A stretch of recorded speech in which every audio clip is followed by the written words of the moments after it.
بسم الله الرحمن الرحيم. الحمد لله رب العالمين، وأصلي وسلم على نبينا محمد وعلى آله وصحبه ومن تمسك بسنته إلى يوم الدين. أما بعد. Before we enter into today's question, we just like to present a disclaimer, because many of these technical wordings or phrases that we're mentioning, or the rulings or injunctions that we find, unfortunately, that some of us Muslims will begin to take these words or these titles and we begin to apply these slogans upon other Muslims or other individuals. And that has become very dangerous inside our society, that we find that very quickly and very easily we begin to call another Muslim a kafir, a disbeliever, another Muslim a mushrik who's committing shirk, and in today's topic we begin to call another Muslim a munafiq.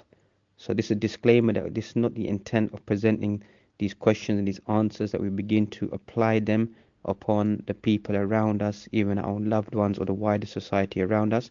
This is something for people, Ahlul Ilm, people of deep knowledge and understanding, who are able to apply it appropriately to classify a certain individual has left the fold of Islam. And that's why it's even been attributed to Shaykh Ibn Taymiyyah, who mentioned that every single action of kufr doesn't mean that the person has become a kafir, has become a disbelieving individual. So we should be wary about how we conduct ourselves and how we apply the wordings and the instruction that we may receive from some of these questions and answers.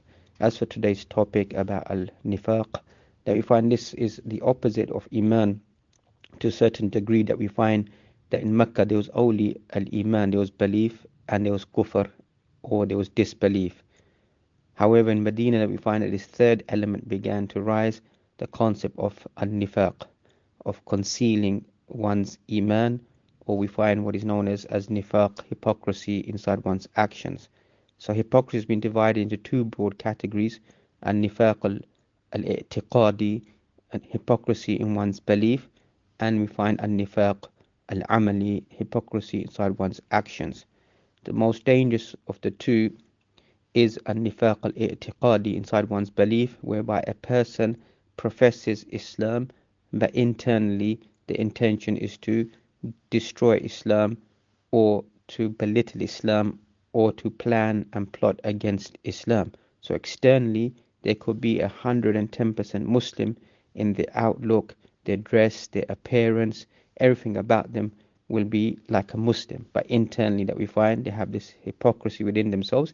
They want to destroy Islam. And we find to a large portion, or many ayat inside Surah An-Nisa begin to speak about the hypocrites. Rather, before that, we find that the Quran begins by speaking about who these hypocrites are, who are trying to deceive Allah subhanahu wa ta'ala. يُخَادِعُونَ اللَّهَ وَالَّذِينَ آمَنُوا وَمَا يَخْدَعُونَ إِلَّا أَنفُسَهُمْ وَمَا يَشْعُرُونَ فِي قُلُوبِهِمْ مَرَضٌ فَزَادَهُمُ اللَّهُ مَرَضًا. In the beginning of Quran, Surah Al-Baqarah, Allah subhanahu wa ta'ala begins to speak about these hypocritical individuals, or these hypocrites who are trying to deceive Allah subhanahu wa ta'ala, but they cannot deceive or plot or plan against Allah subhanahu wa ta'ala, deen of Allah, or against the Prophet alayhi salatu wasalam. Rather, they only plot and plans against themselves, and they do not even perceive it. Ibn Qayyim al-Jawziyah, in his Risala, in his small treatise, in his small book, speaking about Sifatul Munafiqeen, characteristics of hypocrites, he mentions the strange is that the Quran, it begins by mentioning 3 to 4 verses speaking about the believers. ألف لام ميم ذلك الكتاب لا ريب فيه هدى للمتقين الذين يؤمنون بالغيب ويقيمون الصلاة ومما رزقناهم ينفقون. Al-ayat that we find there speaking about the believing individuals. Then Allah subhanahu wa ta'ala mentions 1 or 2 ayat speaking about the disbelieving individuals, and then Allah subhanahu wa ta'ala mentions next 11 or 12 ayat speaking about the hypocrites. Why does Allah subhanahu wa ta'ala begin his book subhanahu wa ta'ala via speaking about the hypocrites? This in itself is a lesson for us to ponder and to reflect the dangerous element of having any form of hypocrisy inside our lives. And as we mentioned, many ayat inside Surah An-Nisa which begin to mention about the final destination, innal munafiqina fi ad-darki asfali min an-nar, that the hypocrites individuals will be those who have this nifaq al-i'tiqadi, this corruption inside their belief, hypocrisy inside their belief. We will be in the lowest depths of the hellfire, till eventually you find Surah al-Munafiqun, we find a whole complete surah which is called Al-Munafiqun. So these are various chapters inside the Quran that we can go and read these ayat and read these verses. And some ulama have even gone to view, this is my new view, that even nifaqul amali, hypocrisy are the actions, and it can lead to the major nifaq, or you're equally going to be punished in that manner. This is my new view, because we find that the minor hypocrisy is something which can fall upon any single Muslim, whereby they do certain actions, they don't practice what they preach, as they say, they may fall short in certain actions. So that is a tinge, a slight element of hypocrisy, and not total hypocrisy. As the Prophet ﷺ mentioned, إِذَا حَدَّثَ كَذَبَ. إِذَا حَدَّثَ, if he speaks, then he begins to كَذِبَ, he lies. إِذَا تُمِنَ خَانَ, if he's given something to trust, he betrays that trust.